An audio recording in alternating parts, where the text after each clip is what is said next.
Advocate Lalitha Reddy గారు court proceedings అన్ని ఈరోజు ఫాలో అయ్యారు. ఆమె అక్కడే ఉన్నారు మనతో. ఆమెతో మాట్లాడదాం. లలితారెడ్డి గారు, గుడ్ ఆఫ్టర్నూన్. గుడ్ ఆఫ్టర్నూన్ అండి. లలితారెడ్డి గారు, అసలు ఏం జరుగుతుంది రౌస్ అవెన్యూ కోర్టులో కానీ ఢిల్లీలో కానీ? ఈడీ వాదనలు, కవిత అడ్వకేట్ వాదనలు మీరు అన్ని చూశారు. 3 రోజుల కస్టడీ ఇంకా పొడిగించింది. ఏం జరుగుతుంది ఢిల్లీలో? అంటే ఈరోజు మార్నింగ్ ఆల్రెడీ కేసు ఉండడం వల్ల కోర్టులో ప్రొడ్యూస్ చేశారు కవిత గారిని. కోర్టులో ప్రొడ్యూస్ చేయగానే ఈడీ ఏదైతే ఉందో వాళ్ళ 5 days కస్టడీ అడిగారు. 5 days కస్టడీ అడిగినప్పుడు మన డిఫెన్స్ కౌన్సిల్ కూడా ఆర్గ్యుమెంట్ చెప్పారు. బోత్ సైడ్ ఆర్గ్యుమెంట్స్ విన్న తర్వాత కోర్టు ఏం చేశారంటే ఓన్లీ 3 days కస్టడీ గ్రాంట్ చేశారు. సైమల్టేనియస్లీ ఒక బెయిల్ పిటిషన్ కూడా కవిత గారి తరఫు నుంచి మూవ్ చేయడం జరిగింది. సో ఇప్పుడు ఏదైతే ఈ 26th రోజు కేసు హియరింగ్ వస్తుందో ఆ రోజే బెయిల్ పిటిషన్ డేట్ కూడా ఇవ్వమని చెప్పారు. సో అదే రోజు బెయిల్ పిటిషన్ డేట్ కూడా ఇచ్చారు. అంటే బెయిల్ వచ్చే అవకాశాలు మీకు కనిపిస్తున్నాయండి? ఎందుకంటే ఆల్రెడీ ఢిల్లీ ఉప ముఖ్యమంత్రి మనీష్ సిసోడియా దాదాపు 1 ఏడాది కాలంగా జైల్లో మగ్గుతున్నారు. ఢిల్లీ ముఖ్యమంత్రిని కూడా కేజ్రీవాల్ అరెస్ట్ చేశారు. మీరు చూశారు కేజ్రీవాల్ రిమాండ్ రిపోర్ట్ కానీ, లేదంటే కవిత గారి రిమాండ్ రిపోర్ట్ కానీ, కింగ్ పిన్స్ అనే ఒక వర్డ్ వాడారు. కింగ్ పిన్ గా కవిత ఉన్నారు, కేజ్రీవాల్ ఉన్నారు అనే వర్డ్ వాడారు వాళ్ళు. అంటే ఇంత సీవియర్ కేసులో బెయిల్ వచ్చే అవకాశం మీకు కనిపిస్తుందా? అవును, అంటే బెయిల్ అయితే కంపల్సరీ ఇవ్వాల్సిందే. బికాస్ కవిత గారికి అగైనెస్ట్ గా ఎలాంటి ఆధారాలు ప్రూఫ్స్ వాళ్ళ దగ్గర లేనే లేవు. ఈ రోజు ఎప్పుడైతే వాళ్ళు కస్టడీ అడిగారో సింపుల్ గా వాళ్ళు అడిగేది ఏంటంటే కవిత గారికి సంబంధించిన ఐటీఆర్ రికార్డ్స్ కావాలి మాకు, ఇంకా వాళ్ళ ఫ్యామిలీ బిజినెస్ కి సంబంధించిన కొన్ని డాక్యుమెంట్స్ కావాలి. సో దానికోసం మేము 5 రోజుల కస్టడీ అడుగుతున్నామన్నారు. So when it comes to actual గా మన కేజ్రీవాల్ గారు, సీఎం కేజ్రీవాల్ గారు కానీ, మనీష్ సిసోడియా గారు కానీ, వాళ్ళది ఏంటంటే ఢిల్లీకి సంబంధించిన వాళ్ళ ఓన్ పాలసీ ఇది ఏదైతే ఉందో.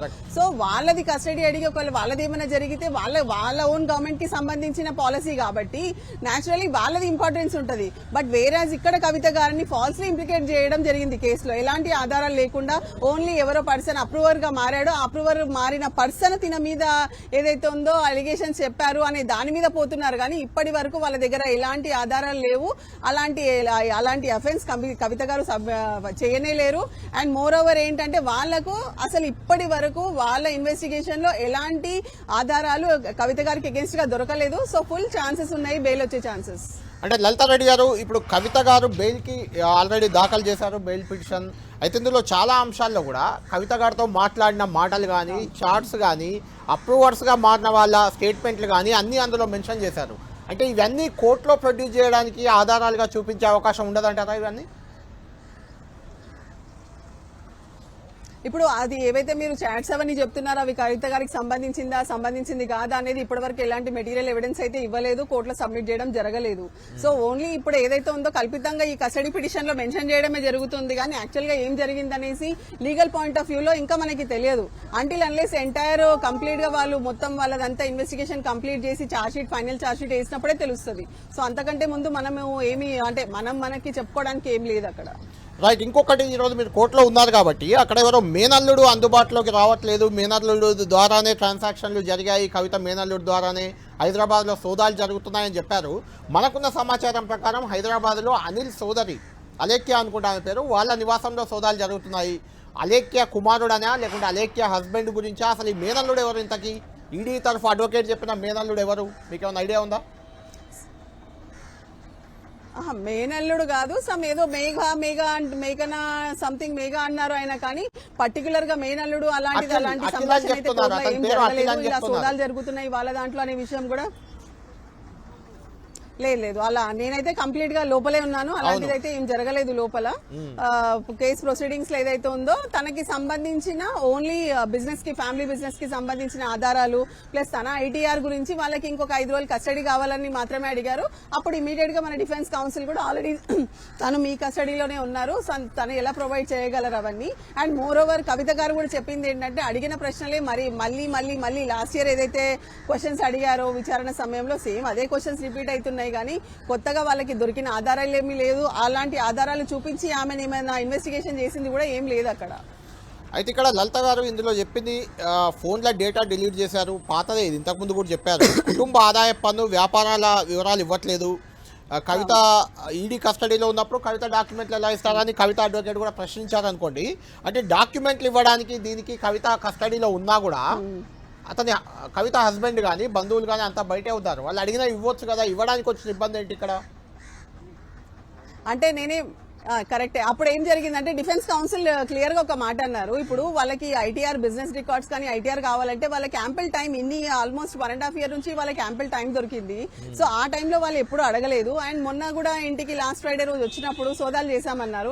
పోనీ ఆ సోదాలు చేసిన టైంలోనన్నా she was very much with them only, ఇంట్లోనే ఉన్నారు. ఆ టైంలో కూడా అది అడగలేరు వాళ్ళు. సో అడగకుండా ఇప్పుడు ఫర్ ది ఫస్ట్ టైం కోర్టులో వచ్చి డైరెక్ట్ గా రిప్రజెంటేషన్ చేస్తున్నారు. ఏంటంటే ఇది వన్ ఆఫ్ ది రీజన్, ఈ రీజన్ తో మాకు కావాలి అని అడుగుతున్నారు. కస్టడీకి అడిగిన రీజన్ అది మాత్రమే ఈ రోజు.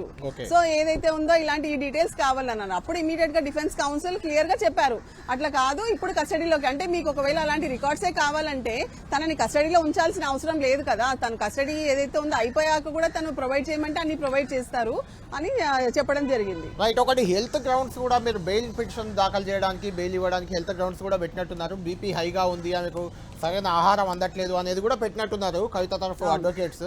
అంటే ఏంటి, అది కూడా నిజమేనా? అంటే హెల్త్ బాగాలేదా కవిత గారిది?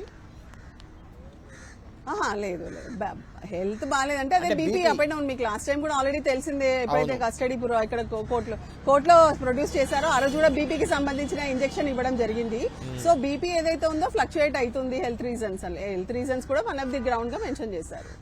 రైట్. ఫైనల్ గా బీయింగ్ ఏ అడ్వకేట్ చెప్పండి, ఇప్పుడు ఈ విషయంలో కేజ్రీవాల్ ని కలిపి కూడా కవితను విచారించే అవకాశం ఈ 3 రోజుల్లో మీకేమైనా కనిపిస్తుందా? యాజ్ అడ్వకేట్ గా ఈడీ ప్రొసీడింగ్స్ అన్ని మీరు చూస్తున్నారు, కవిత అరెస్ట్ నుంచి కూడా మీరు అక్కడే ఉండి అబ్జర్వ్ చేస్తున్నారు కోర్టు ప్రొసీడింగ్స్ అన్ని.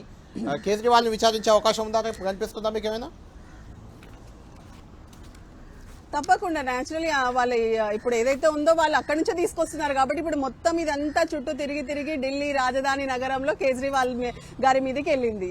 సో మెయిన్ ఏదైతే ఉందో ఇప్పుడు యాక్చువల్లీ ఏదైతే ఇండికేట్ చేస్తున్నారో ఇప్పటి వరకు ఆ సొల్యూషన్, అంటే ఆ విధంగా వాళ్ళు అప్రోచ్ అయిపోయి ఫైనల్ స్టేజ్ కి వచ్చేసారు ఇప్పుడు.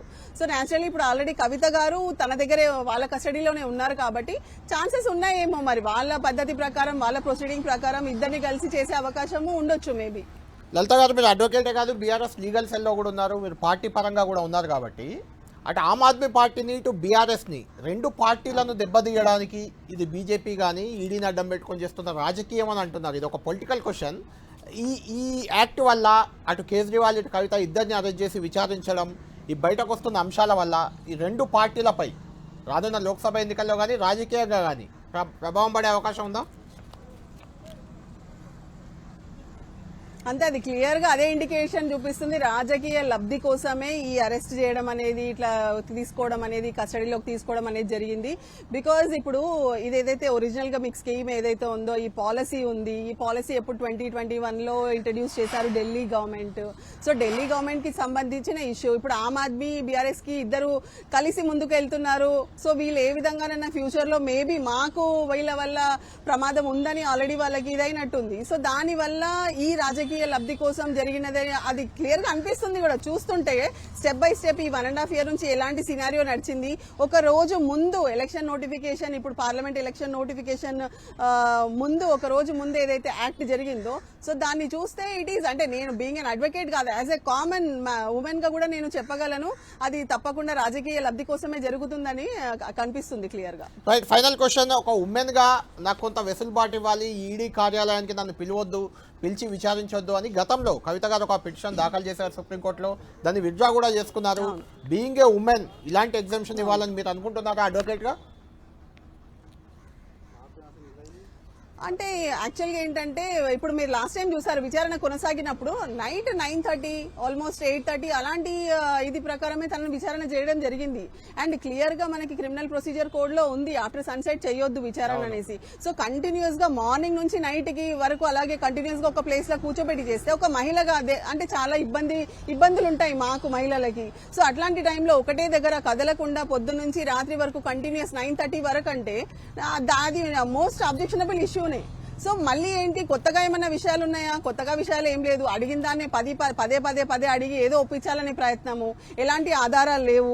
ఎవరో అప్రూవర్ గా మారారు, పోనీ వాళ్ళైనా అప్రూవర్ అది కరెక్టా అంటే మీరు ఆల్రెడీ చూసారు ఇంతకుముందు ఎవరైతే అప్రూవర్ గా వాళ్ళని తీసుకున్నారో వాళ్ళు కూడా మమ్మల్ని లోపల బెదిరించి అలాంటి స్టేట్మెంట్ తీసుకున్నారని చెప్పడం జరిగింది. సో ఇలాంటి ఇష్యూస్ వస్తున్నప్పుడు అంటే మహిళగా ఇప్పుడు తన మీద ఏదైతే ఇది ప్రెషర్ పెడుతున్నారో న్యాచురలీ అంటే కేసీఆర్ గారికి సంబంధించి ఏదైతే వాళ్ళు ఎమోషనల్ గా or ఏదో సంథింగ్ అలాంటి లబ్ధి కోసమే ప్రెషర్ పెట్టి రాజకీయ లబ్ధి కోసమే ఈ పరిణామాలన్నీ పోతున్నాయి. సో ఏంటంటే most important thing okay daughter ని అలా చేస్తే ఫాదర్ మీద ఎఫెక్ట్ పడుతుందని, సో అలాంటి ఇష్యూస్ లో ఇది పోయి ఒక రోజు ముందు ఎప్పుడైతే ఎలక్షన్ నోటిఫికేషన్ వచ్చే ఒక రోజు ముందు ఆల్రెడీ మీకు ఆ రోజు హియరింగ్ జరిగింది కోర్టులో హియరింగ్ జరిగిన తర్వాత 19th రోజు ఫైనల్ హియరింగ్ అని పోస్ట్ చేశారు. సో ఫైనల్ హియరింగ్ రోజు ఒకవేళ మన అంటే కవిత గారి ఫేవర్ లో వచ్చే ఉద్దేశం అంటే ఆలోచన ఉంది, అలాంటిది ఏదో ఎక్స్పెక్ట్ చేశారు వాళ్ళు. చేయడం వల్ల ఇమీడియట్ గా 15th రోజు తనని అరెస్ట్ చేసి తీసుకురావడం జరిగింది. ఉమెన్ వాట్ ఎవర్ ఆమెకి ఏదైతే జరుగుతుందో దాన్ని నేను తీవ్రంగా ఖండిస్తున్నాను. రైట్, ఇది ఫాల్స్ కేసు అంటున్నారు, పొలిటికల్ ఇంట్రెస్ట్ తో పెట్టిన కేసు అంటున్నారు, ఫ్యాబ్రికేటెడ్ కేసు అంటున్నారు. ఓకే, దీనికి లీగల్ ఫైట్ ఆల్రెడీ మీరు స్టార్ట్ చేశారు, లీగల్ ఫైట్ నడుస్తుంది. 100%. లీగల్ ఫైట్ లో ఏం రాబోతుందని మీకు అనిపిస్తుంది? ఎలాంటి అవకాశాలు ఉన్నాయి లీగల్ ఫైట్ లో? కవిత గారు గెలిచే అవకాశం మీకు ఏమైనా కనిపిస్తుంది? తప్పకుండా గెలుస్తారు, విజయవంతంగా కవిత గారు బయటికి వస్తారు. ఇలా తను ఎలాంటి స్కామ్ చేయలేరు. ఇది ఏదైతే ఉందో ఈ స్కీము ఈ గవర్నమెంట్ కి సంబంధించిన గవర్నమెంట్ పాలసీ ఏదైతే ఉందో ఆ గవర్నమెంట్ పాలసీని వాళ్ళు ఆ లిక్కర్ పాలసీ లిక్కర్ ట్రేడ్ ఏదైతే ఉందో దాన్ని ప్రైవేటైజేషన్ చేస్తూ ఏదైతే వాళ్ళకి సంబంధించిన కొన్ని ప్రాసెస్ చేశారు, సో దానికి సంబంధించిన ఇష్యూ అది. దానికి కవిత గారికి ఎలాంటి అసలు సంబంధమే లేదు. కవిత గారు సక్సెస్ఫుల్ గా విజయవంతంగా బయటికి వస్తారు. రైట్, థ్యాంక్ యూ లలిత గారు. మీ హోప్ అంతా నెరవేరాలని మేము కూడా అనుకుంటున్నాం. చూద్దాం ఏం జరగబోతుంది లీగల్ ఫైట్ లో అనేది చూద్దాం.